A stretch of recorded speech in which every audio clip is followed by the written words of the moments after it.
It's do or die, baby. Hello, everyone, and welcome to the Soul Survivor podcast. I'm Ryan Winthrop, and unfortunately, once again, Dylan is not here due to work. This happens every time. We couldn't make it for the merge. I don't believe he was here for the double boot episode, I think. So he always misses something big, and now it's the do or die. But he will be telling us his thoughts next week once we record the final 6 episode. But I am so happy to see so many comments in the chat already. I'm going to get to probably every comment and question because, again, it's just me.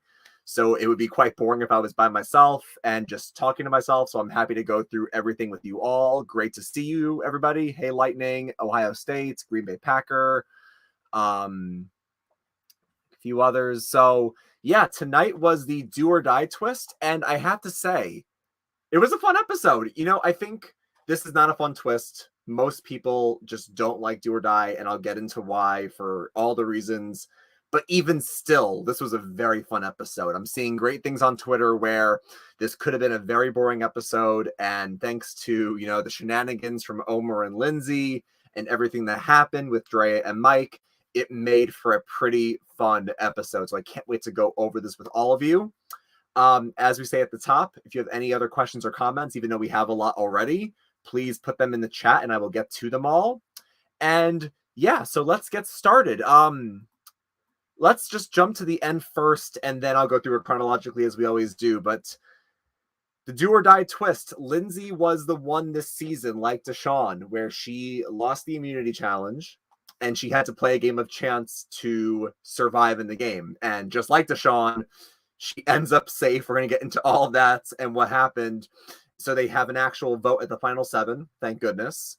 And in the end, Drea gets voted out by a vote of 5-3 because of the extra vote, and Romeo voted with her. So it was 5 votes on Drea and 3 on Mike.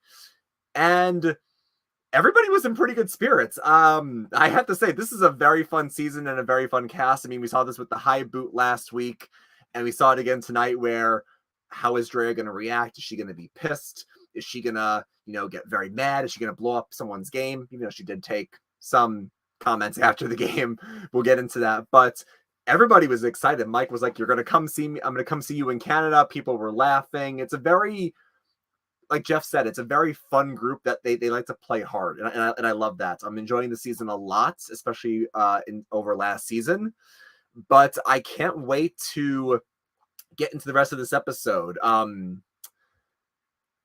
But I mean, yeah, I think I'm just still in shock for a lot of reasons. I think the number one reason why I'm shocked is that it was a good episode, even with the do or die twist. Because again, if you are new here or you don't recognize this from last season, if you are new to the show as well, this was a new twist introduced last season in season 41. So the whole purpose is that, this cast didn't get to see the previous season, so they had no idea what was coming, where you can choose to play in the immunity challenge to secure your spot if you feel like you need safety. But if you're the first one out of those that compete, you have to play a game of chance, which is the Monty Hall problem, to survive. If you feel that you don't want to play a game of chance, you don't have to play an immunity challenge, but then you run the risk of going home with no safety if you don't have an advantage. So it is an interesting dilemma. I think the reason why we as fans don't like the twist is because it possibly gets rid of a vote at final 7. And as fans of the show and strategy, we all like to see votes at the final 9 and at the final 7 because big flips can happen on these odd number votes. So any chance of ruining that messes with the flow of the game. So we don't like it. And the second thing is just that you never want to see someone go home to game of chance. Like even with rocks, you hate to see somebody go home to rocks. Luckily, that's only happened 3 times so far in the show's history. But at least in that case, the vote was tied. It was tied again. They were deadlocked in their discussion and they had to go to rock. So in that case, you can kind of understand like it had to get through multiple steps to get to that point. Here, it's like if you pick the wrong box and then you choose not to switch or not, you can just go home to a game of luck, which nobody wants to see, which is why this twist is so unfortunate. And it's so funny that in both episodes of the Do or Die, we lose Liana last season and we lose Drea this season, both players who had the knowledge is power, and I think we can say misplayed the knowledge is power. So we're going to go through all of this. I can't wait to dive into this with everybody. Even more comments and questions are coming in, so thank you for that. But yeah, let's get underway, and we're going to pick this apart piece by piece, go over the strategy, go over, was it the right move for Omar and Lindsay? We'll talk about whether, Drea made some missteps here, and then obviously we'll get into the twists and everything as well. But the first thing we see when the episode opens up is, after Tribal Council, Mike is very happy Hai is gone. I believe his exact phrasing here was, you hear that sound? We lopped off Hai's head, and that's Hai's head rolling down the path. So Mike was feeling himself. Mike was so sold that this was the right move for his game, and Hai was the snake, he was the puppet master, and he had to go. And I think this kind of just proves what we've heard in post-game interviews and what we've kind of seen in the show is that Mike obviously is very fun to watch. Mike plays hard. We love Mike as a character, but Mike can be an emotional player. And I think he admits that. He said that in his preseason interviews. He said it in confessionals that he's in tune with his emotions. And we see that he really believed what Hai was saying. And by the way, again, thank you for the comments. Ohio State, Green Band, and Lightning. I'm going to get to all of your comments as we go through the episode and also towards the end. But essentially, he's playing an emotional game, and he played right into Omar's hand, where I think we can all agree, in the short term, Hai wasn't really going to go for Mike. I mean, maybe at some point, if Hai felt at Final 5 or Final 4, okay, Mike's a likable guy, he has to go. But I think in the short term, I don't think that Mike was in danger in Hai's perspective. I feel like Hai would have kept him around as a loyal number. So I feel like this may have been a vote too soon because Mike was in danger tonight. Mike, if Omar wanted it to happen, Mike would have been gone because he would have not told Mike about the knowledge is power. Drea would have stole his idol, and Mike would have been voted out basically if they all wanted him gone. But because of Omar and Lindsay, Mike is still there. So this happens all the time, and we'll see this later in the episode when Omar references it again. Sometimes when you take out the biggest threat, you have to make sure that you're also not the next biggest threats. A perfect example is, and we see this all the time in Survivor, but a perfect example is Edge of Extinction. You see a series of events where, Julia goes. Okay, well, then they take David Wright out, and Kelly and War Dog are like, yes, we did it. Then Kelly's the next biggest threat. They take Kelly out, and War Dog's like, aha, I got Kelly Wentworth out. And then War Dog goes. So every time you cut off the highest piece of bamboo, if you're the next tallest piece, you're going to get cut off. So honestly, when you play this game, and I've never played this game, but when you play the game, you have to make sure that you are managing your threat level. So Mike, at this point, was playing a game where he took control of his own fate. Hai is now gone, but he was the next biggest threat along with Drea. So I think he's lucky that he's in with Omar and Omar's possible final 3 plans at this point. The one more thing we see before the next day comes about is, Romeo. And this was a very interesting episode for a lot of players and also Romeo, because Romeo's whole storyline this episode was basically, I'm on the outs. I think the big players will go after each other, and maybe Marianne and I will survive, but maybe the 5 will eat each other, which is what happened. And Romeo does this. He just eats the rice, and he doesn't do anything at camp. This was an episode that felt a lot about the characters and the camp life until the second half, when it was all about the do or die twist, and then all about the knowledge is power. But this felt like an old school episode, or at the very least a pre-merge episode, which I think a lot of people, myself included, love to see. We were seeing the bickering. We were seeing people have tensions over food. This is classic Survivor stuff, or this is pre-merge when you vote people out for possible non-game related reasons. So it was very interesting to see the premise of Romeo going out, not just because he's on the outs, but because he doesn't do anything at camp. And they want the most worthy players and the hardest playing players to go farther. You mean your mileage may vary. I mean, I'm somebody who would want to go with the people I can best beat. I mean, it'd be great to be there with a bunch of gladiators, but I'd rather put myself in the best position to win the game personally.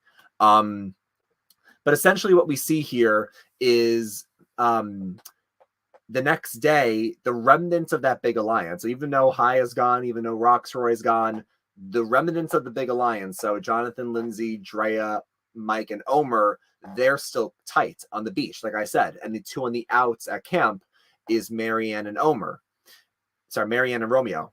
And this group is like, who do we go take out? And they seem to be leaning for Romeo instead of Marianne, which I think is the correct choice if they stuck together. Because if you stick together, yes, even though Marianne has some ammunition with her extra vote and her idol, even though they don't know she has an idol at this point because she found it after the double tribal twist, I think Romeo, and I've heard this before on other podcasts, he's somebody that has the potential to scheme and scramble, where Marianne, even though she has some game to her, Romeo is somebody who they've shown is paranoid, somebody who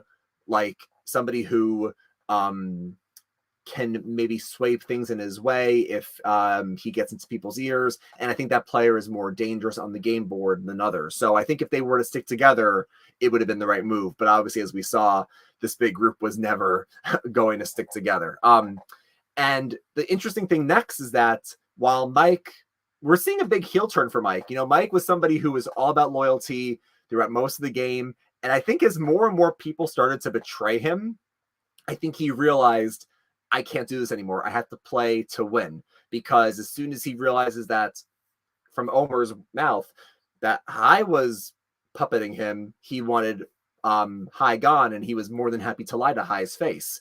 Now tonight we see he's preaching loyalty and to Drea and to the group, and he says, okay, I want Drea out.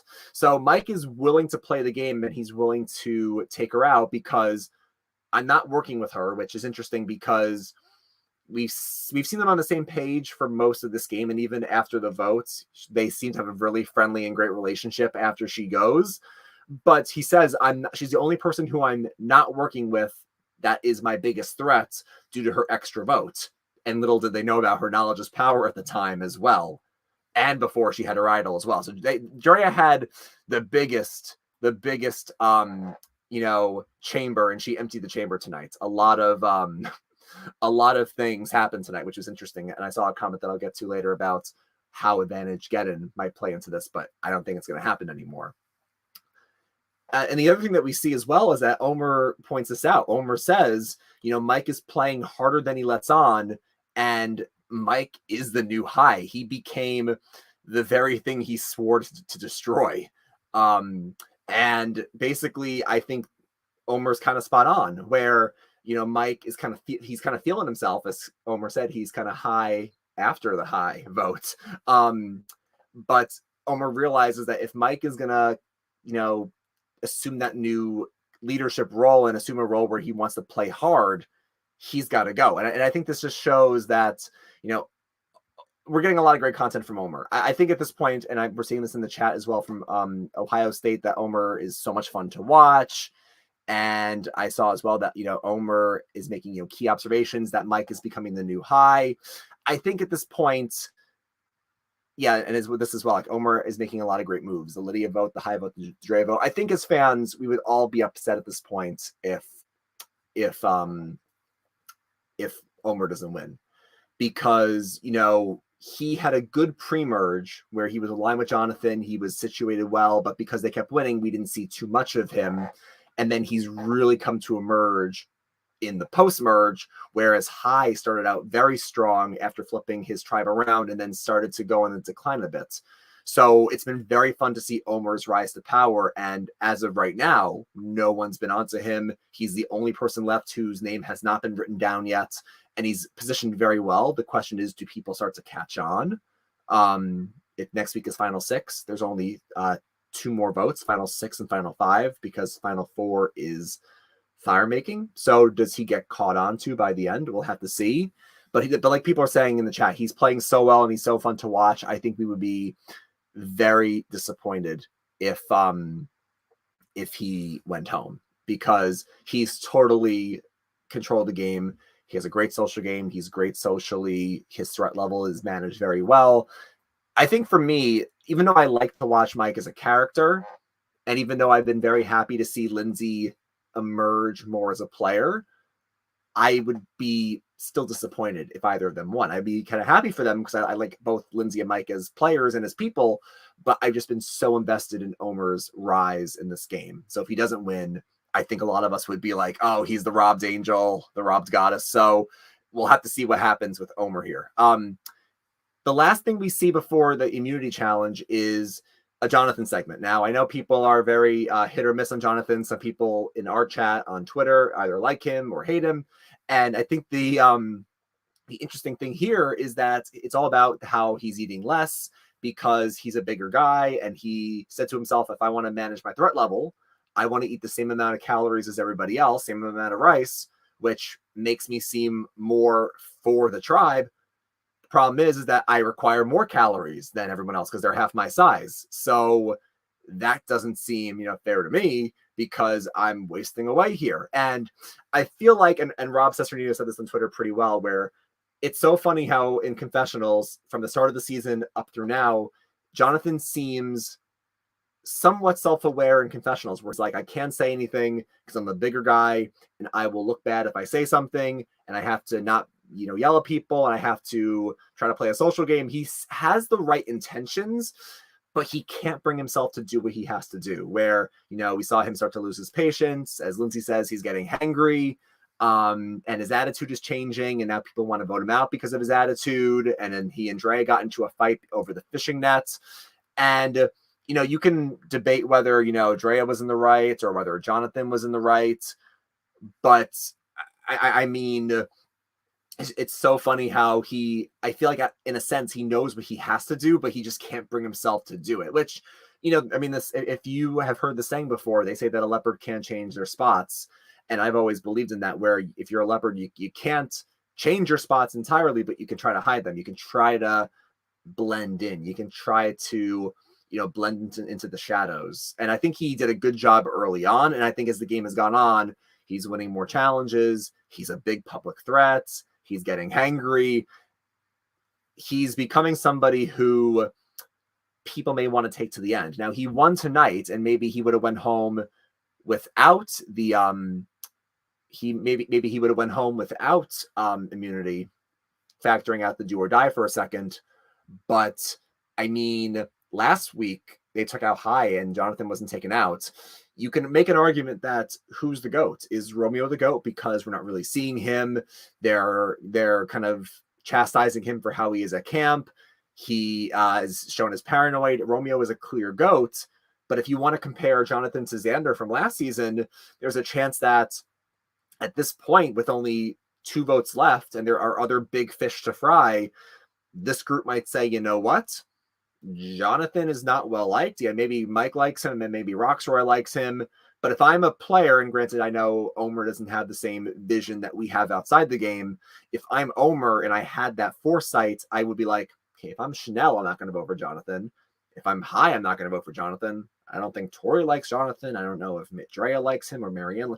So if I'm aware of how players feel about other people, like what their optimal move is or what their desired voting strategy is, so to say, I would maybe say, is Jonathan a better GOAT? Because I mean, maybe at this point, a perfect GOAT combination could be Jonathan and Romeo. And I feel like if you said this weeks ago, you would say, how could Jonathan possibly be a GOAT?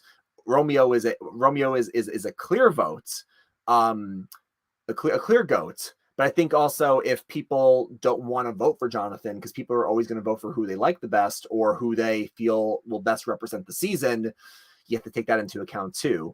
I do see Lightning's point here where, Jonathan has been in the majority and Xander was kind of blindsided. I will say Jonathan has been on more right sides of the vote. And if you're somebody like me who takes that into account, voting correctly and knowing where the strategy is going is a big factor in who I would want to win. So I do agree, Lightning, that Jonathan would be less of a GOAT than Xander, because I think nobody wanted to take Xander out. Everyone wanted him in the end, and that's why he didn't get any votes. That being said, I feel like Romeo is still the biggest goat, but it wouldn't surprise me if Jonathan got to the end and didn't win. Like people, I mean, if you watched Game Changers and you were somebody who was very invested in will Sarah or Brad win, I was pulling for Sarah as a fan of strategy. And my friend who was a big challenge guy was super pulling for Brad Culpepper because he won 5 immunities.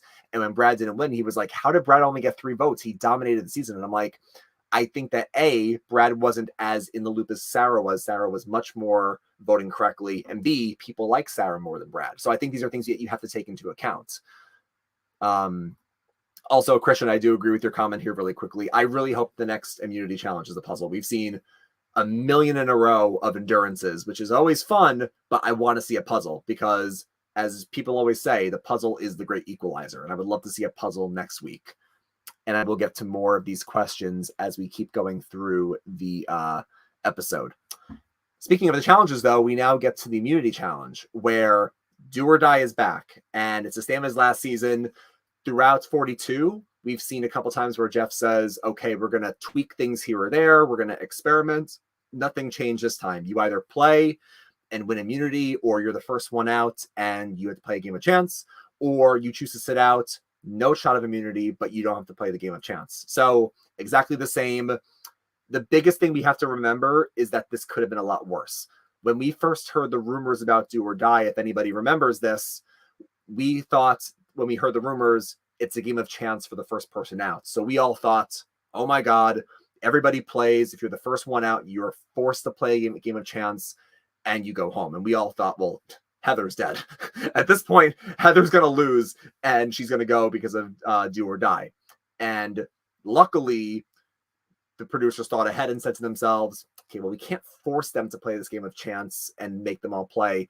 We'll give you the option to sit out. So it's at least marginally better, but it's still not a great twist. I don't think we're going to see it again. I saw a comment about that, actually. Where was this comment about Do or Die? Because I agree with the comment, though, that we're not going to see it again, I don't think. Because they can't really do it again. If I can't find it, I'll pull it up later. But either Green Bay, Lightning, or Ohio State said that we will not see it again, and I do agree.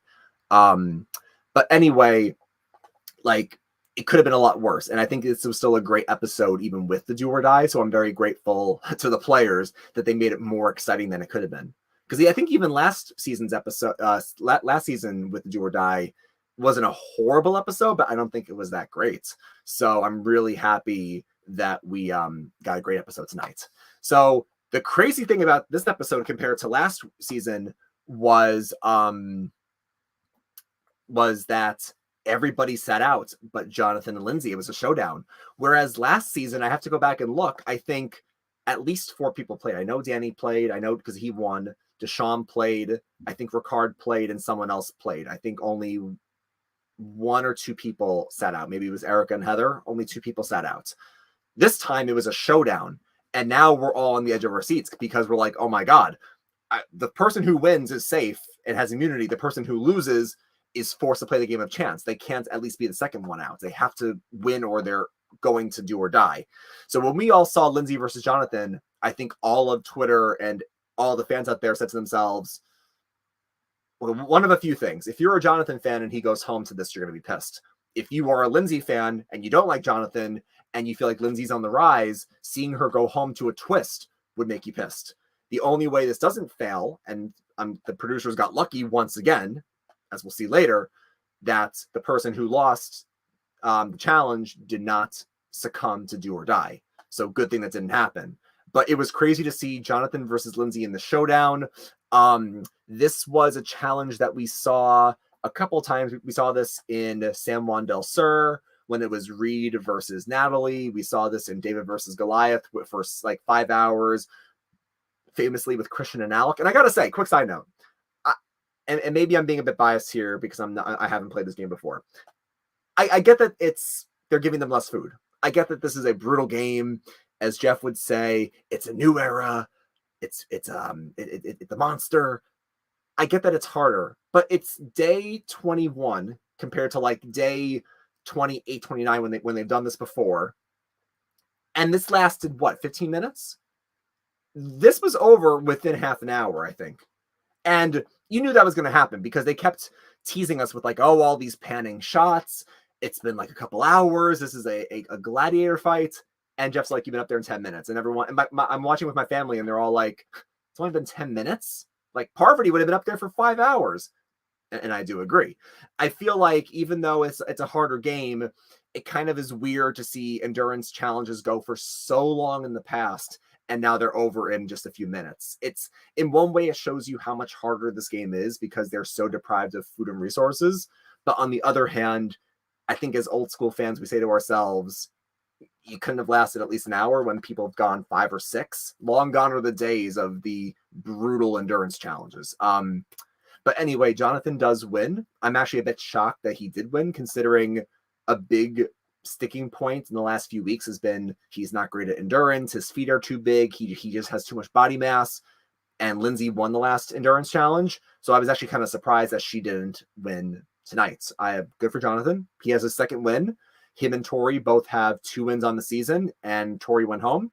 So Jonathan right now has the most immunity wins in the season so far, but I feel like if anyone can catch him, it would be Lindsay. But now we go back to camp, and this is where the episode goes into hyperdrive, and this is where it was so much fun to watch, and I can't wait to break this all down and then go into the comments to kind of see all your thoughts here as well. If you have any more comments or questions, keep putting them in. We'll get to everything. But basically, everybody appears on the same page, like pre-challenge. Okay, we're going to vote out Romeo. He's on the outs. He's paranoid. He's just eating food and not contributing. He makes perfect sense to go. And us 5 will stay strong. That's what they're all saying to each other, and they tell Drea. But Mike says to everyone else, no. Drea's going to go. She has an extra vote. She's an aggressive player. She is a big threat in this game. And everybody seems to agree, just like the high votes. It seems like this is kind of obvious. It seems like Marianne is on board. It seems that Lindsay is on board. Omer, even though Omer throughout this episode weighs to himself, do I take out Mike or do I take out Drea? Who do I want to roll forward with right now in the game? And even he's like, Drea's got to go. She's the biggest threat. But maybe Mike can go, but Drea just has so much ammunition at this point. She's a really tough player to get out. And it seems like Drea is the consensus vote like High was last week. But this is the mark of a great player. And I do want to give a quick eulogy to Drea here, kind of like I've done with everyone so far, like High last week, and etc. It was a lot of fun to watch Drea play. I hope people agree in the comments. I feel like she's a player that I would love to see back. I don't know if she would come back or how she would do, but she was a lot of fun to watch. I mean, if I had to say Omer is my number 1 of who I'm having the most fun watching, Drea's got to be number 2. I've never seen somebody not care about the consequences. It doesn't matter what beware advantage there was. Drea was like, I'm taking everything I can get and I will deal with the ramifications later. And she had the biggest cache of advantages that we've ever seen. She had an idol at one point. She had her amulet. She had her knowledge is power. She had an extra vote. And then, of course, she had her shot in the dark. I agree with Ohio State. She was a lot of fun to watch, and she played very hard. So I do want to give Drea a lot of credit here. I think a lot of people were very, very interested to see how Drea did in this game. But basically, this is why I also think she's a great player, even though she didn't win the season, because of the reads. Now, people can say, well, they build this up in confessionals, that they throw something in there to make us believe that something can happen. But I really do believe that when players like Drea, and we see this all the time in Survivor, old school and new school, she says, I'm picking up different vibes. The vibe at camp is different. People are walking away in a different way. People are looking at me different. The vibe is shifted. And even though sometimes you have to trust your gut, sometimes your gut you might be deceived by your gut, I really do think that the great players can sniff out when something's awry. If you've been talking to the same players since day 1, or even since the merge, day, whatever it was, like day 14, it's been a good amount of time. And if Omer and Lindsay and Jonathan, if they're all talking to you one way, and then 2 hours before tribal, they're kind of acting different and they're not looking you in the eyes, it's a bad sign. And we see a lot of times where players, they don't pick up on it. And that's how blindsides happen, because the definition of a blindside, as we famously heard, said by Kim Spradlin, is you send somebody home who has no idea they're going home, and you convince them that they're safe otherwise. And a great player can sniff out something's not right. The vibe has shifted. Andrea says to us that people are acting differently, and I have to do something about this. So she goes to Omer, and she says to Omer, is the plan still Romeo? And he's like, as far as I know, the plan's Romeo. He's deceiving her. But she's like, I think Mike should go, Omer. He has to go. And Omer's like, he's a good choice to go, but he has an idol. I mean, if he plays it, that's tough. And she goes, I'm going to take it. And I think everybody fell off their chair at this point, because I was so happy last week. I was so happy that last week that finally, when Marianne found an idol, she said, I'm not telling anybody. And I'm not going to give any hints that I have something, because, no pun intended, knowledge is power in this game. And all season long in 41 and 42, people just like to blab and tell advantages. Boston Rob says on Twitter that people can't keep their mouths shut anymore. And it's true. People just like to talk about advantages. I chalk it up to the fact that they had to go through quarantine. They've been bottled up. They've been itching to play. Survivor was off the air for a little bit. So they're just shot out of a cannon, and they want to just play the game hard and tell people, which I can understand that, even though it's not great for your game to share about advantages. And I was so hopeful that, great, Marianne's not going to tell anybody. I'm hoping Drea tells nobody, because everyone knows about her extra vote. Lindsay knows about her amulet. Omer and Mike know about her amulet, but no one knows about knowledge is power. And right away she goes and tells Omer about knowledge is power. And I'm just like, to be fair to her, she didn't see what happened last season with Liana. She didn't know that it blew up in Liana's face. But I mean, this is why I don't think we're going to see it again. Also, just because people know about it now. People don't like it because it's an overpowered advantage if you don't say anything. If Drea didn't say a single word, I think she still would have been here tonight. Granted, I do think that even if she didn't tell people, Omer and Lindsay still could have chosen to blindside her. Mike could have still played his idol, and she could have went home all the same. But I think her odds of staying would have been a lot better if she didn't tell people. Because as soon as she told Omer, Omer told Lindsay. And then Mike knew about it, because as we see later, Mike gives Omer his idol to hold on to protect against knowledge's power, just like we saw last season. So you have to keep this information close to the vest. And I think this kind of proves, in this new era of Survivor, where there's a lot of advantages and people are going to play hard no matter what, you have to just keep secrets. Because for the longest time, we've seen Robin, Steven, and others debate, well, do you keep idols a secret, or do you tell your ally to build trust? Because telling secrets can build trust with your number one, if they are your number one. I think it's a good thing to build trust, but the problem is, in this new era, or at least in modern Survivor, think like post-Cambodia, if you want to say that, there's a lot of advantages and people are playing very hard. So you run the risk of that slipping to everybody in camp. And as we saw with Liana and with Drea, it kind of spelled partly the end of their game. So it's just really fascinating to see it happen. I don't think we're going to see it happen again, but it's just poetry in a way that this happened twice in a row and they didn't get to see what happened. Because I guarantee you, if Drea saw it happen to Liana, she would not have done this. But basically now, this was the most exciting part of the episode. And I know I saw this in the comments as well. I will go through everything in a little bit as we start to get to questions. But this confessional from Omer and this segment with Lindsay and Omer talking was so fascinating from a strategy standpoint. We saw like part one of this last season where Liana, if she didn't say anything, could have used the knowledge's power to take Xander's idol. He can't lie about it, and then she has an idol. Super overpowered. Because she tells Evie or Tiffany, and then I forgot who she told. She told one of them, and then they all blab to each other. They said, let's protect against this. Xander, you act like you still have it. You're going to give it to Tiffany. She'll never think Tiffany has it. Worst case, she thinks Evie has it. And we can block this. We're going to waste her knowledge's power. And that kind of ruined Liana's game because they all couldn't trust her anymore. this season, so basically they thought of a way to defeat it, which is very impressive. For the first time that this is shown in that season, they find a way to defuse it.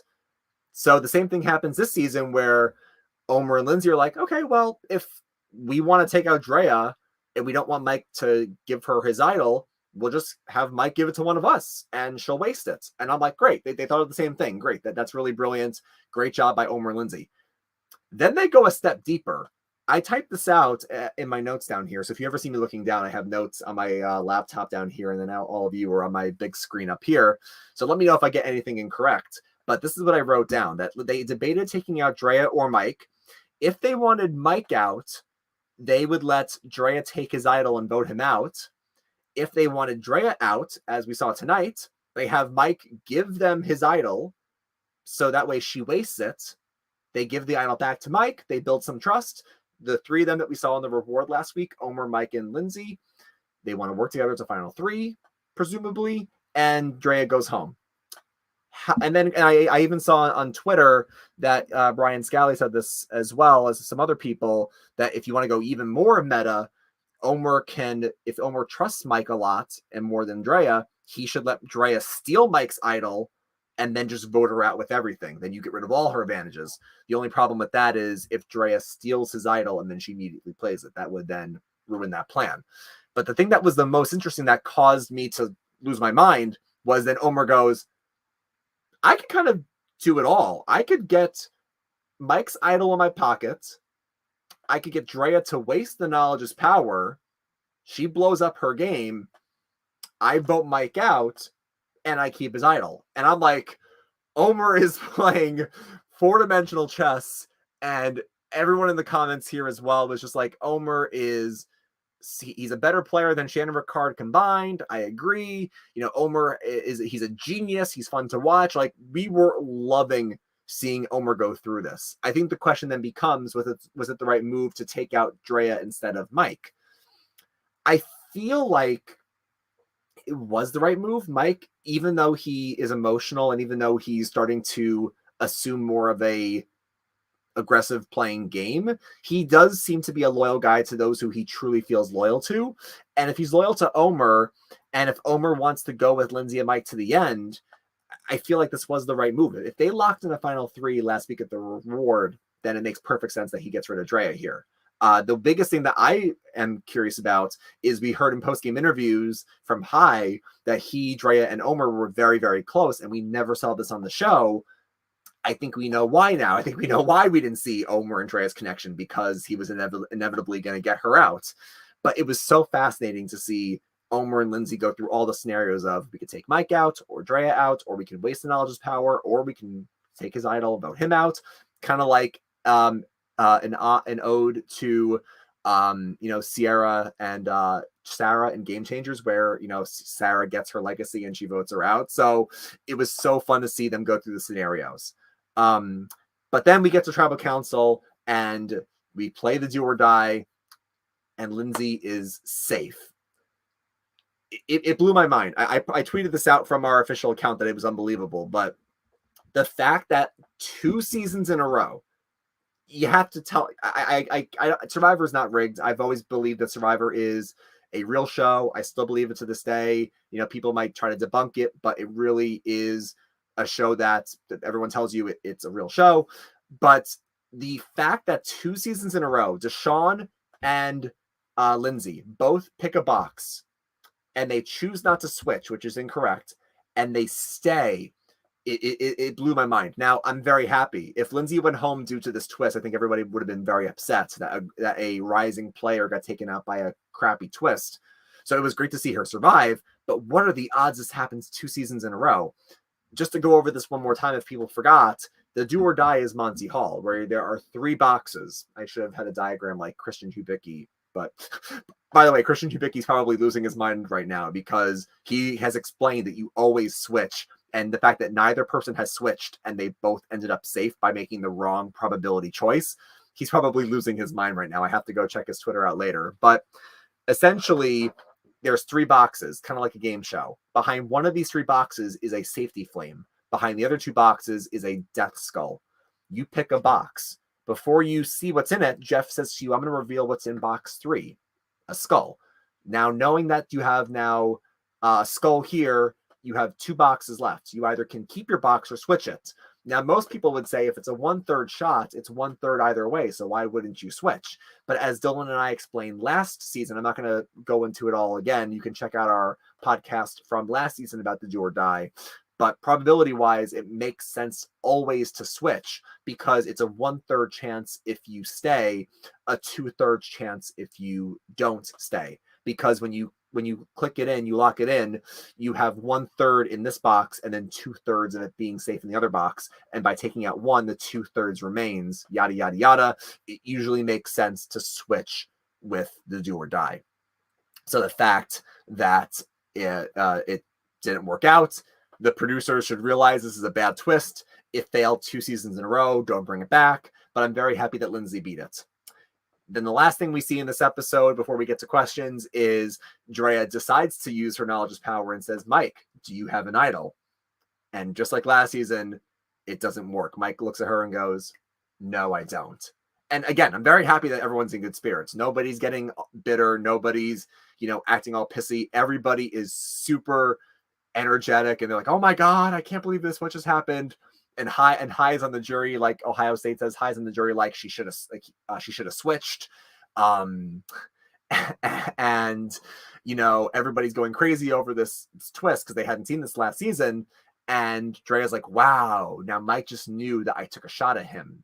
He was taking a shot at me, but now he publicly knows I went for him.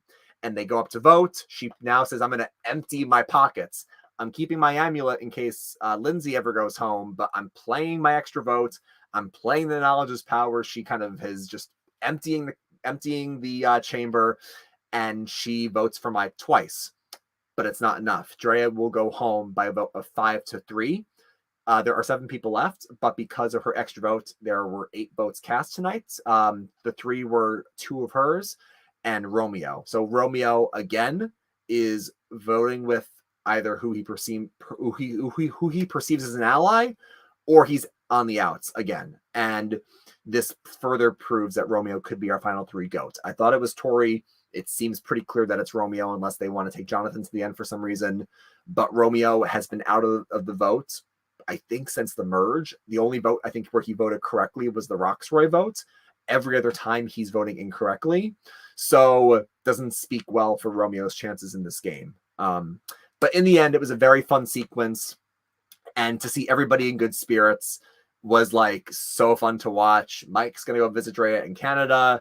It was just so much fun. This is a very fun group. And I think that someone said this at the bottom as well, that I think in the end, and now listen, everyone, when you rank seasons or when you talk about your favorite seasons, it's all subjective. You can like what you want to like. I love Pearl Islands, Heroes versus Villains, Kaguya, David versus Goliath. Some people will like other seasons. You like what you want to like. But I think we can agree that at the end of the day, 42 is going to be way more remembered, more highly regarded, a very fun cast. The twists weren't as impactful. I mean, they're the same twists, but we didn't hate them as much this time. And there was, I think, just more palatable things for a lot of people. And I think it was a lot of fun to watch. And I'm very sad we only have 2 more episodes. Next week is Final 6. And then the next week on May 25th is our finale. So we will see what happens. And by the way, I have said to Dylan that he better be here for the finale. I know he's been busy with work. We'll see what happens next week, but he better be here for the finale because I cannot recap a 2-hour, maybe 3-hour finale all by myself. Let's get to some comments. If you have any more comments or questions, keep putting them in the chats. We're only at about 43 minutes. I still have some time left. We'll just go through as much as we can, and then we will wrap it up. Ohio State says, fantastic episode. Amazing that Lindsay won Do or Die. And they're 2 for 2 in the Do or Die, despite not switching, defying probability. Like I said, Christian Hubicki is probably yelling at his whiteboard right now that people did not obey the Monty Hall rules. They did not switch, and they stayed in light of that. And look, I mean, people might just say, I don't understand the probability. I'm just going to go with my gut. My gut says this box. That's fine. But math-wise, you should switch. And Ohio State, like High, is a data scientist and understands that you should switch based on the math. What do you think of the editing this season? I'm a bit disappointed, as I knew Mike was safe in the season preview. He said in a confessional with really great sideburns. Okay, so this is interesting where, people always say, like, do you watch previews? Do you watch pregame interviews? Do you look at like commercials or secret scenes? Do they spoil things? Because things like this happen, I always say to be careful with this. And now I truthfully feel like deep down, the producers and the people who are editing the show, they know that there are big fans of the show. I don't think they take into account that people like me and others are crazy and we will read into everything. So the fact that, we had the whole Tory and the Potato Gate idol, and even though it didn't matter, it still ruined some early votes for us. I think the editing has been, there's two things. The editing for the season has been amazing. The editing for spoilers or kind of revealing who can go far, that has been bad. They've kind of tipped their hand to some outcomes in the season with Tory and maybe Ohio State's pointing out with Mike. But additionally, though, this editing for the entire season has been fantastic, putting aside this little wrinkle of how far people go. Because if you look at the confessional counts, now that Lindsay's been more on the rise, everybody's gotten a lot of confessionals. It's way more even spread. I don't know who our winner is at this point. I hope it's Omer, but even if it's not Omer, we've gotten some great confessionals from Mike, from Marianne, from Lindsay, from Jonathan, from Omer, and even Romeo has had some good confessionals as well. So and obviously before he left, High was highly edited. So a lot of people are getting confessionals, making it hard to tell who the winner is if it's not Omer. But I really do feel like the editing has been great aside from that other point.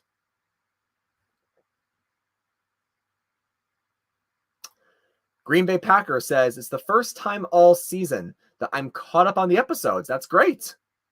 And what an awesome episode to be back for. Green Bay Packer. It's been a while. I'm glad you're back. I'm glad you were caught up and you watched live. And yeah, you picked a good one. Despite the do or die, it ended up being a fun episode. I think this has been a very strong season ever since the start. I think the only vote, and people can obviously give me their opinions in the comments, the only tribal that I feel like was kind of slow was maybe the Mariah vote or the Swathi votes, because those were pretty obvious in the pre-merge.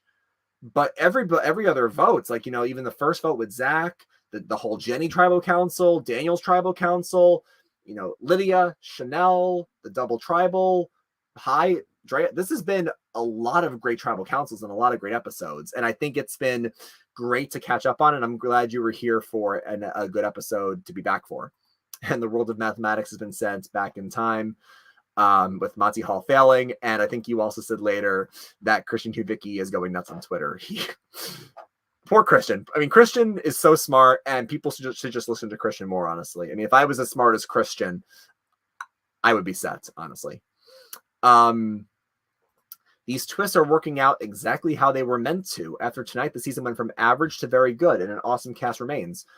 I think the season has been very good for a while. I like I said, some votes have been more average than others, but it's an amazing cast. There's very few duds. Even people who you may not be rooting for, like Tori or Jonathan, you can't deny that they are great, like TV, because I've always said that. I say this to Dylan all the time, whether it's reality TV shows, whether it's like a sitcom, whatever it is, the producers and the directors, they want you to have a reaction to players or to characters. You either want to love them or hate them. If you feel like ambivalent on somebody and you have no opinion, like I could take them or leave them, they didn't leave an impact, which isn't great. And I think that this season, you either love players like Omer, Drea, High, or you dislike players like Jonathan or Tori or whoever. Like, you have an opinion on these players. And I feel like that's the mark of a great season, when every member of the cast leaves an impact on you. And I think that's why this season has been so strong. Unfortunately, I mean, we can get into this later once we get past the finale. I'd be very curious to know from people, and you can tell me now, you can tell me, after the season, where we would rank this. What would we say this season? And I know the winner, whoever the winner will be, and obviously no spoilers, the winner obviously has an impact on how highly you rate a season. Sometimes the season can be lowered or higher. That was not right. Higher or lower based on the winner. But I feel like this season could have easily been a top season. The problem is when it comes to some of the twists, when it comes to some of the changes and like, like you can argue like the packages or the slow-mo, whatever it is, I don't think it'll ever be in like a top 10 season, but it's a very good season. I feel like it's a big step up from 41, and I hope that future seasons in this era keep going. I mean, I'm somebody who, and I don't want to be results oriented and I don't want to be, recency bias, but if we have a great winner and it's a really good end game, this could be definitely top half, and you could even push it into top 15 if it ends up being really strong, but it's been a great season so far.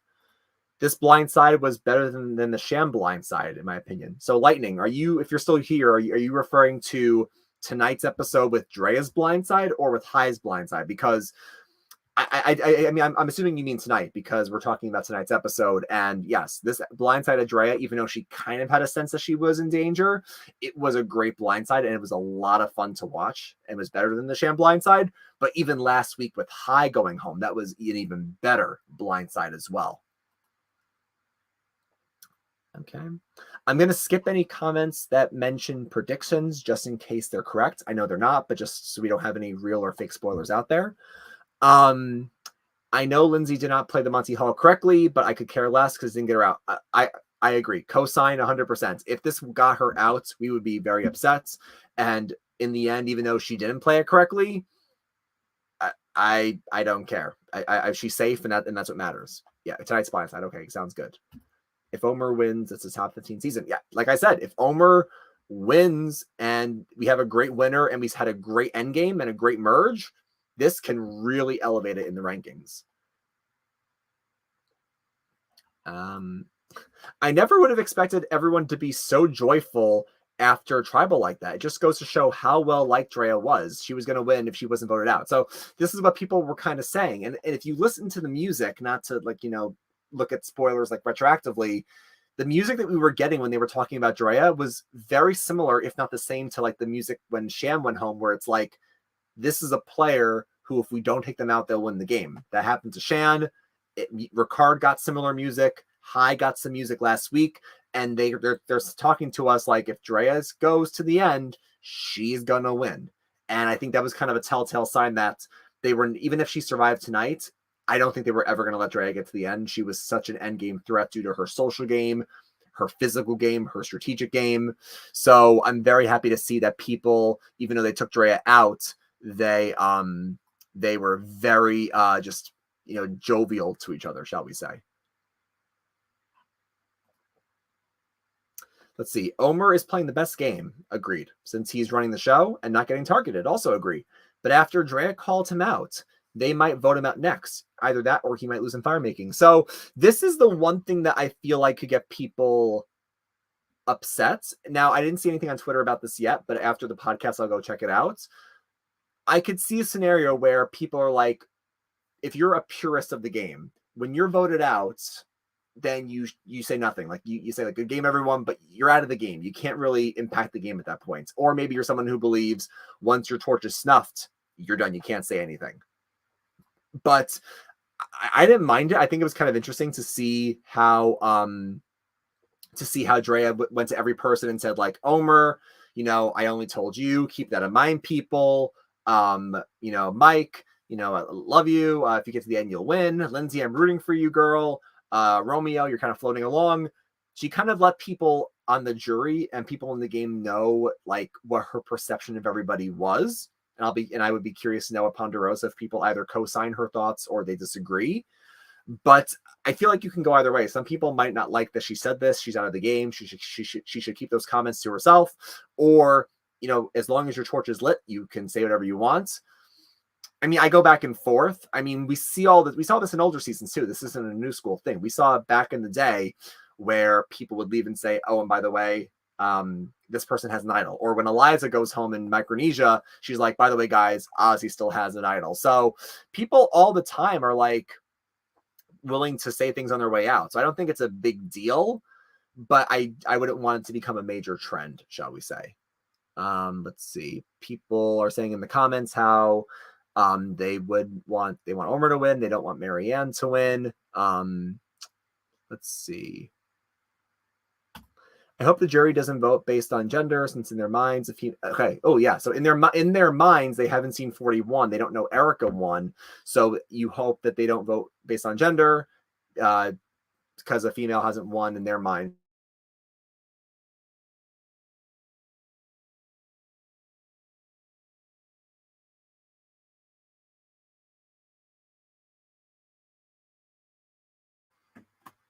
All right, I think we're good. Maybe had a little internet blip for a second. Maybe it's a sign that we should start winding this down, but I'll keep going through the comments quickly. People just let me know in the comments if we are still rolling. We're still good to go. But like I was saying really quickly, that I think people in the end, like Green Bay says, I think they in the end, they vote based on likability. Number one, you're going to vote for who you like the best and who you want to represent your season. And then obviously you take into account who played the best game. And I think in the end, they're going to vote for who played the best game. If they voted for Drea or if they voted for Lindsay, I would, or I guess Marianne as well, I would hope that they would vote for those ladies because they played a strong game and they fought hard and they were willing to make moves. Not just about that, but I have a feeling that they would vote based on good. We're good to go. Thanks, everyone. Thank you. Thank you. I think they would vote based on the game that they played. Okay. Let's see here. Credit to Marianne for lowering her threat level, but she hasn't done anything except use Jonathan as a shield. Yeah, so Marianne is somebody who the whole season she's gotten a half likable, half annoying edit, depending on how you feel about her. I know the audience is very split, but yeah, I mean, I think she's somebody who is playing a decent game. I just don't think she would get the respect of the jury. I feel like every time we see her, we get a lot of funny moments from her, but sometimes that doesn't translate well to other players in the game. And I feel like people, if you were up against a Mike, Drea's gone, but Mike, a Drea, a Hai, an Omer, a Lindsay, I feel like she doesn't have as much respect from others that those other players would. Mike is playing a great social game despite being emotional at times. Yeah, Mike is a great social player. Everybody wants to work with Mike. Maybe it's being a former New Jersey firefighter. People make great connections with him. He's able to bond with everybody. I think he's great there. I think his one problem, as you pointed out, Lightning, I'll bring it back up, is the emotional side where he feels slighted by Hai, even though they were working very closely together. And now he feels that he made a big move. And because of that, Omer and others are seeing him as the next biggest threat. So I think he is playing well in that aspect of the game. And I think he has some strategy. But I feel like he's not taking everything else into account as well. Let's see. Jonathan would have won in the era of Mike Holloway or Ben Driebergen, but now it's just tougher challenge beasts to win like Xander. I feel like I half agree. I feel like, yes, I feel like now, because they cast a lot of super fans, they cast, my friend doesn't like this, but like game bots, like a lot of people who are very like strategic super fans, like they play very hard, and those types of players want to award similar types of players instead of the challenge beast. So I do think it's harder for challenge beast to win now, but I mean, just to use this as an example, if we saw like a Kim or like a Boston Rob or like a Tony, somebody who is a challenge beast and is also playing a strong strategic game and they're very social, if they have the triple crown, so to say, they're going to win. So, I mean, if Jonathan had the likability of some of those other winners and he was more social and more strategic, I think he still could win, even if he was a challenge beast. But I just feel like he's lacking the other elements. And Xander, obviously, Xander was very young. Yeah, people saw him as impressionable. And even though he had some obviously good strategic chops, I think Xander was a decent player. I just don't think he had the respect from the jury because people saw him as disingenuous sometimes. Okay, now we get to some questions as well. So Lightning asks, it looks like Lindsay has an idol. Yeah, because now that she has the amulet, it turned into an idol. Marianne has an extra vote in an idol, and Omer has an idol. How will it play out? So this is what we have to figure out, because Omer is holding on to Mike's idol, but Mike is still in the game. Mike wasn't voted out. I would assume Mike is going to ask for it back, and Omer has to give it back. unless the rules of the Beware idol say once it's a real idol, it cannot be bestowed to somebody. Like Omer can't, like kind of like the whole Sari and Sarah thing. Like you can't claim it as your own. I feel like Omer has an idol, quote unquote, but he has to give it back to Mike. If Mike says to him, "I'm still in the game, I want my idol back," he has to give it back. The only way it's Omer's is if the rules say if you give it to somebody, it's now theirs, and they choose what to do with it.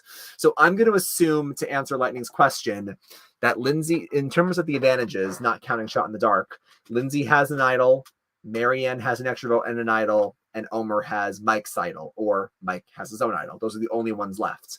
I think it plays out where we definitely see something played next week. I feel like idols are good until Final Five, so Mike and Marianne can use their idols until Final Five. I'm going to assume the amulet is the same. Maybe amulet's Final Six. Extra votes probably Final Six. Shot in the Dark's Final Six. We only have 2 more votes left because Final Four once again is fire making. So with only 2 votes left, I feel like we're going to see some idols played, but I don't think it's going to get as crazy as Advantage Geddon, where, you know, like Jonathan's safe, Lindsay's safe, Marianne's safe, Mike is safe. I mean, could it happen? It could happen, because then the only person without something is Romeo, or technically Omer if Omer doesn't have Mike's idol anymore. I feel like it's going to play out where we will see advantages played, but I don't think it'll get to the point of Advantage Geddon. If I had to guess, maybe next week they go for Romeo as an easy vote, but I feel like Jonathan might be the next. I feel like it's going to be Jonathan or Mike. If I had to make my gut instinct right now, I don't think Omer. I think Omer's still fine for right now. I hope he wins. Maybe if something happened to him, it'd be like a Final Four. I think Omer's fine. Lindsay seems to be fine right now. I feel like they might go for Jonathan, and if they can't get Jonathan, they might go for Mike next as the next biggest, like, open threat.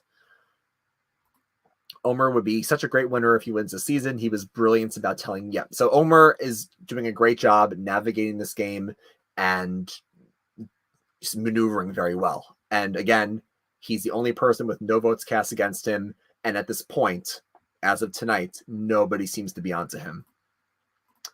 Were you surprised that only 2 people competed in the challenge? I thought at least 3 or 4 would compete. So I'm not really shocked. I feel like, because these people, again, they didn't see last season. And I speaking for myself, I would never want to go home due to a game of chance. Like, I would want to win immunity, whether I had an idol or not. But I feel like if I heard from Jeff, you can sit out or you have to play, and if your first out game of chance. I mean, speaking for myself, I'm somebody who endurance, I'd be okay. Like, I think it depends on what type of challenge it is.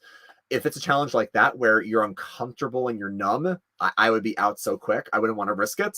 So in my mind, if I'm Drea, Marianne, Romeo, Omer, everyone that's set out, and Mike, they're probably like, I don't want to risk going home to a game of chance. In the case of some of them, like Drea, Marianne, and Mike, if I have idols and advantages, I'm not going to risk going home with them.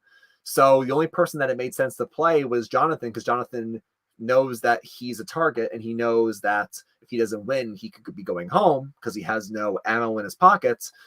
And Lindsay, she didn't have to compete tonight, but I think we saw her reasoning where she's like, it was probably stupid to do it because I was safe, and I think she would have been safe tonight regardless. But I think in her mind, she was kind of tunnel visioned on, I want to prevent him from winning so he can go home, and I'm the only one, because she and him are the only ones left to have won something, because Hai and Tori are gone. At this point, Lindsay says, I'm the best shot we have to take him out. And I think, so I'm not surprised it was those 2, but I thought maybe at least 1 more would play, maybe like 3. So Omer has a real dilemma with giving the idol back. I think he gives it back to preserve his likability. I think Green Bay, like I said earlier, we have to just figure out legally, does he have to give it back, or does he have a choice? Does the rules of the law in the idol say he has to give it back because idols are non-transferable, or are they transferable and he can now choose to give it back? I feel like if we want to go off last season with the extra vote, the whole Shannon Ricard thing, technically Ricard didn't have to give it back. So if in this new era, if you give somebody something to hold, maybe they don't have to give it back anymore. So we saw last season where Ricard was holding on to the extra votes, and finally he gave it back to Shan, but he didn't want to, and he seemed like he wasn't going to. So maybe Omer doesn't have to give it back. I still think he has to based on the rules, but I feel like Omer is so good in this game that he doesn't need to hold on to Mike's idol, because Mike would see that as a big strike against him, like with Chanel and with High. So I think either Omer has to give it back or he chooses to give it back. What happens if Lindsay decides not to play in Immunity Challenge? Do you think Do or Die is ultimately gone? So yeah, this is a really good question where if only Jonathan plays, I think Jeff would say, Jonathan, you're the only one who played. You win by default. We have no challenge. Go back to camp, strategize. And there would have been no Do or Die, which I think a lot of us would have preferred. I think by the same token, if nobody played in Do or Die, what would happen then? I think the producers would try to have somebody at least say they would play, or in their minds, they know at least one person will do it, like a Jonathan or like a Danny or whoever is like such a competitor, they will play no matter what. If Lindsay doesn't play, Jonathan gets it by default and they strategize. And I think if none of them play, Jeff just says, fine, go back to camp. Nobody has immunity tonight, which would have been, I think, even more fun to watch. Despite some pitfalls in 41 and 42, the casting has improved so much from earlier seasons. They're casting hardcore superfans and real gamers. I love the aspect of Survivor. So I do agree for the most part. I do think the casting has gotten really good.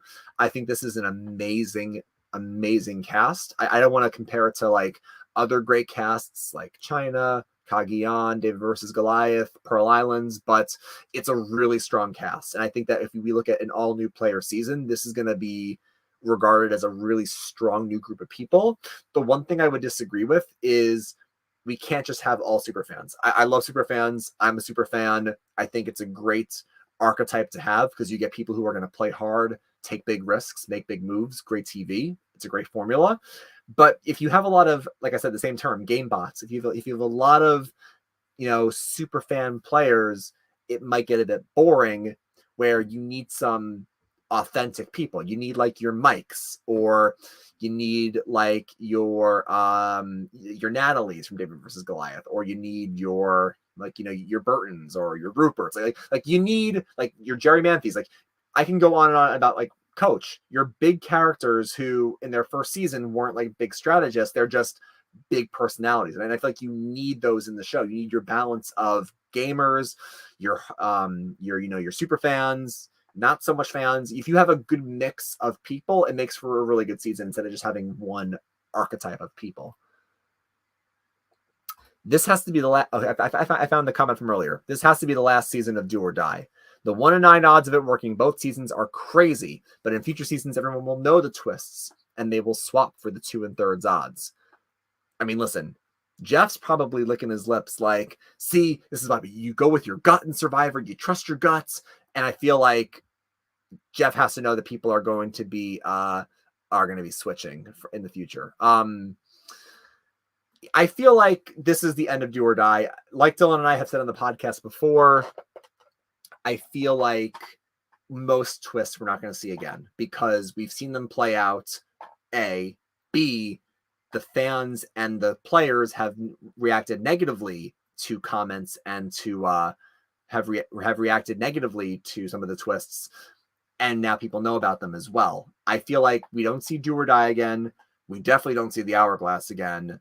I don't think we see the beware advantages because of the phrases. I don't think we see knowledge is power. If I had to pick one or two things that would stay from the season, the double tribal twist is not new to the new era, so I think we see that again. That's totally fine. But anything else we would see from this season? Let me know. Let me know in the comments if there's anything that you want to see from the new era of Survivor that's not the Hourglass or the Do or Die. What season had a better Do or Die episode? I think 42. I agree with Ohio State. I feel like this had a better episode for the Do or Die. Any chance there was a sleight of hand trick where Jeff would have revealed a flame regardless? I hope not, since it wouldn't be fair play. So if I'm reading the question correctly, if Jeff would have revealed the flame regardless. So I think if it's like the authentic Monty Hall problem, like the cars and the goats, Jeff knows where the flame is.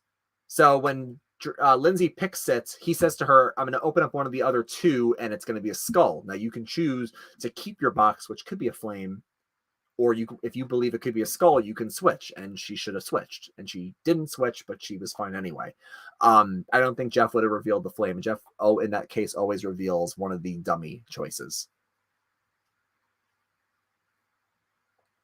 So who do we feel is most likely to win? And then Green Bay gives their opinions in the comments. I feel like based on the gameplay, based on the edit, based on everything, Omer is the most likely to win.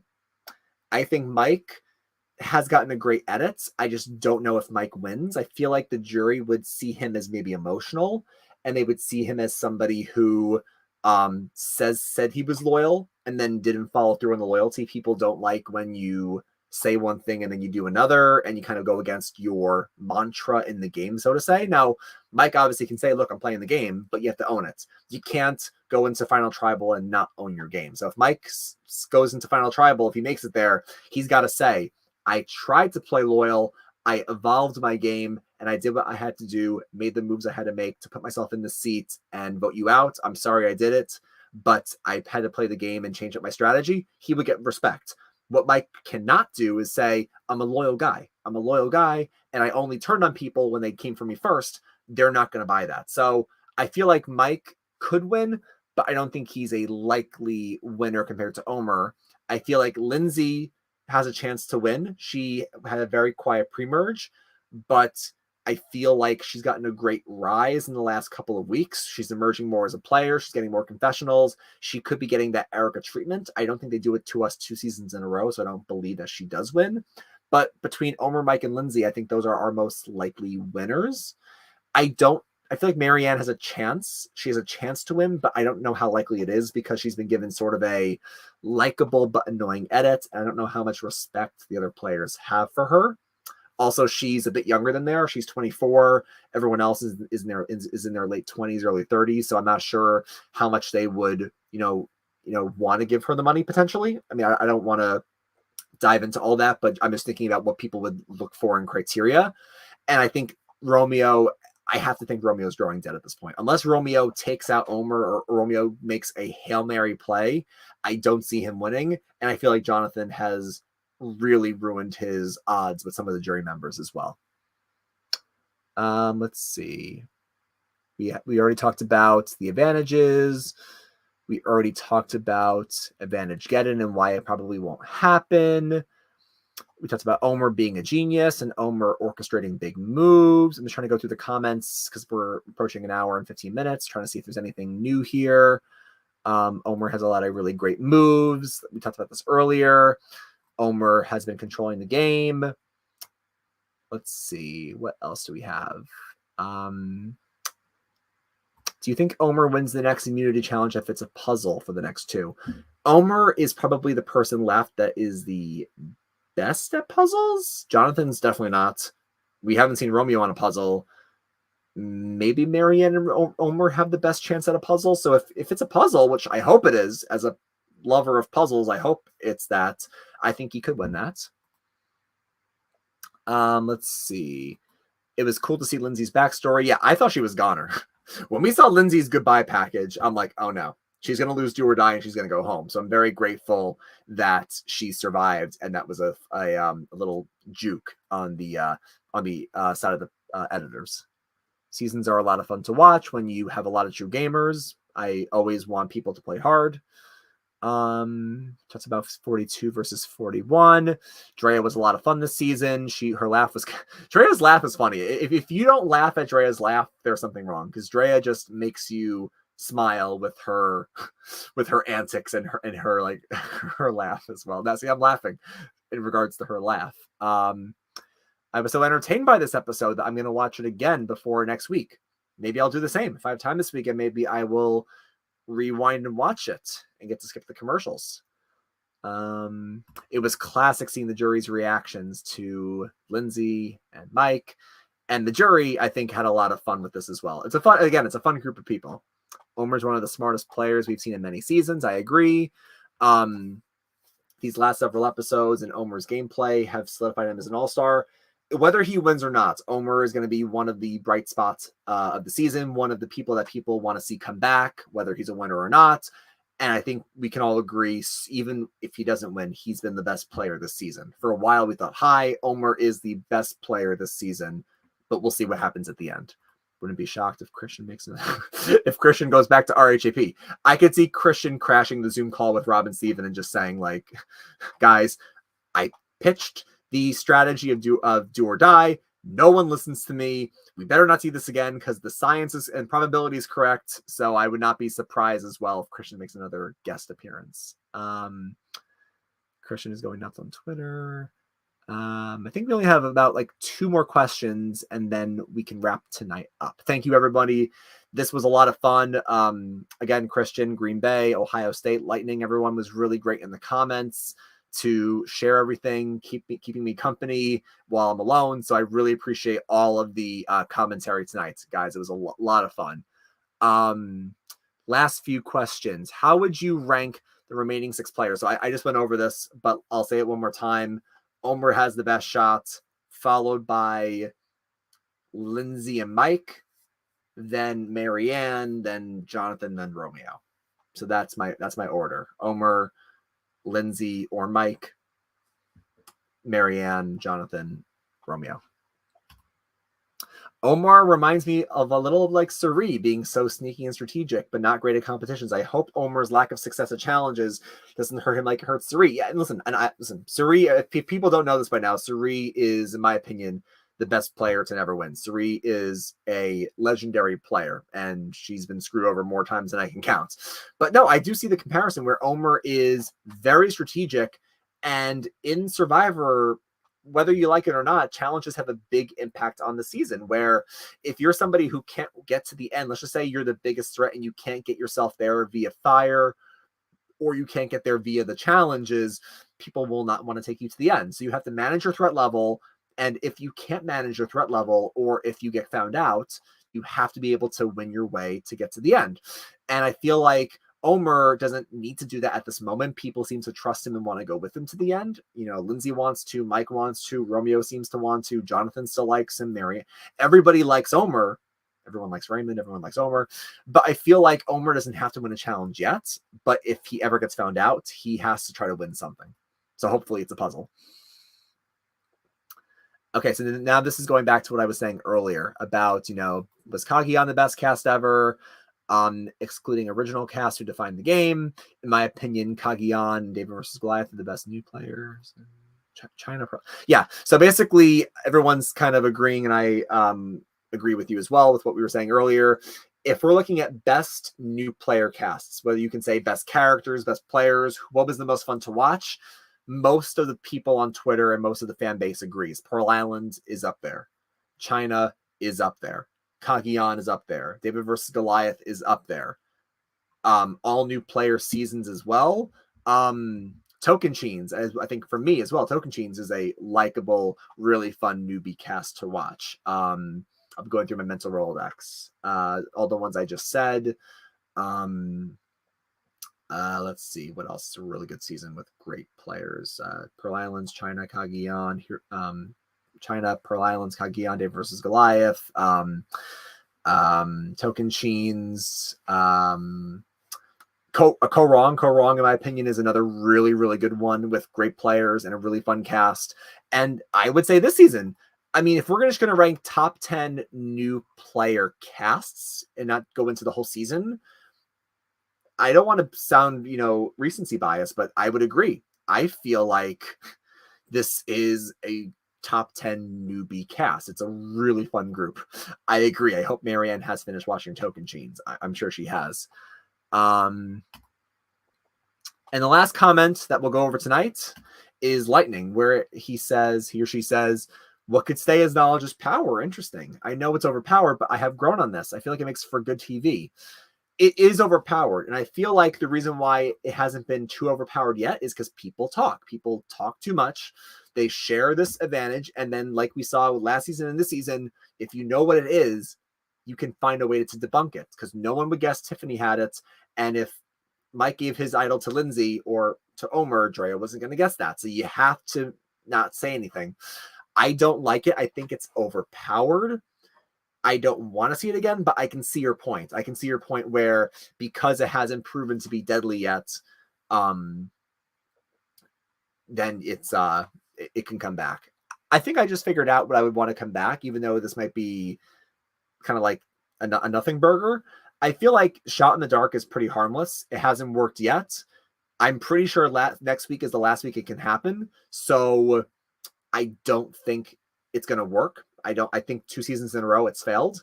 And even though Jeff might say this is a dud, it doesn't impact the season that much. It doesn't break the game. I'm fine with Shot in the Dark. But yeah. Okay. Like I said, thank you all for being with me tonight. This was a lot of fun, even though I had to fly solo. Being with you all and going over the comments was great. We had a great episode even with Do or Die, and I'm very grateful for that at an hour and 20 minutes into the podcast. But we will be back next week. Hopefully Dylan will not have work. Thank you guys. I appreciate the feedback and the kind words. We always appreciate the feedback here. And we will be back next week. I really hope that Dylan is here and not having work.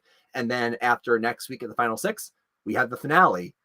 But other than that, got nothing else for you. So as always, grab your torches and head back to camp. Good night.